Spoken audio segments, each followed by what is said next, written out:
Actualmente, los colombianos nos enfrentamos a un gobierno que no representa los intereses del pueblo colombiano. ¿Por qué decimos esto? Porque para nadie es secreto que el actual gobierno representa los intereses de los multinacionales, de países poderosos como Estados Unidos, de los terratenientes, de los valores de las élites y por supuesto de un grupo político que no le interesa que Colombia sea un país en el que podamos vivir en paz. Existen varios ejemplos de estos. En el caso de los multinacionales, hablemos del glifosato.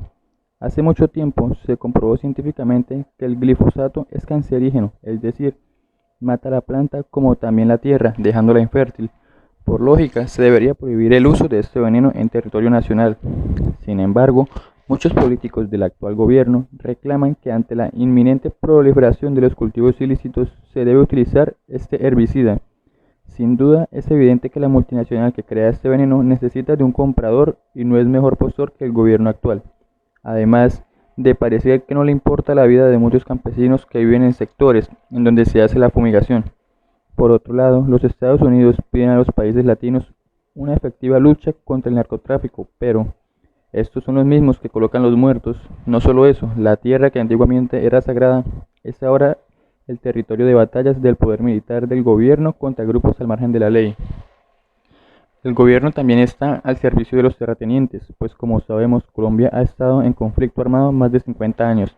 La principal causa de esto es producto al abandono de los campesinos, además de la poca representación que estos han recibido de las clases políticas tradicionales. Y por último, han tenido que armarse. Actualmente el gobierno no ha sido serio en la implementación de acuerdos de paz y precisamente por el tema de restitución de tierras es que han asesinado a innumerables líderes sociales, como también demostrando la inefectividad que tiene el gobierno actual en proteger a estos líderes. Por otra parte, el gobierno prefiere aumentar más el presupuesto militar en vez de concentrarse mejor en el desarrollo territorial de Colombia, como la construcción de carreteras a regiones de difícil acceso, mejorar los equipos en hospitales, etc.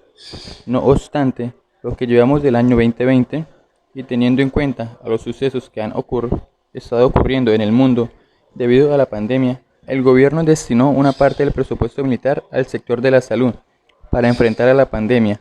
Aquí nos preguntamos, si no hubiera sucedido ese tipo de estado de emergencia, ¿el gobierno destinaría ese presupuesto al sector de la salud? Por mi parte digo que no. ¿Ustedes qué creen? Cambiando de tema, hablemos de las protestas que han ocurrido en el actual gobierno. Desde mi punto de vista, este gobierno actual es donde se presentaron más protestas que los otros dos gobiernos anteriores. En todos los ámbitos del país hubo protestas de trabajadores comerciantes de la calle, porque el gobierno no les ayudó en su trabajo, como el paro de camioneros, el paro de campesinos, el paro de docentes, entre otros más para poder ser escuchados. La triste verdad es que debido a estas protestas, los líderes sociales que apoyan los paros y protestas son asesinados. Por otro lado, en Colombia han sido varios y reiterados los casos de corrupción reciente en el país suramericano, que han generado un creciente descontento popular. El caso de Odebrecht, donde la compañía brasileña pagó millonarios sobornos para adjudicarse al contrato, como también el robo de millones de dólares. Otros casos de corrupción se encuentran el caso del carrusel de la contratación en Bogotá, el caso de la Interbolsa, el caso de Reficar y el caso de Agroingreso de Guro. Estos casos de corrupción más polémicos que tuvo Colombia sirvieron como prueba de que como multinacionales y grupos de élite de la sociedad colombiana roban y manipulan el sistema para ganarse un extra sin importar las consecuencias que puedan traer a terceros.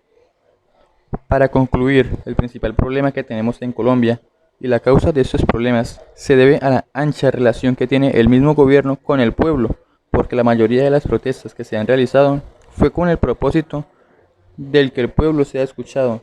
Lastimosamente, estamos en un país donde la opinión del que tiene dinero tiene influencias con el gobierno. Si es amigo de algún funcionario público, cuenta, y los que no, no la tienen.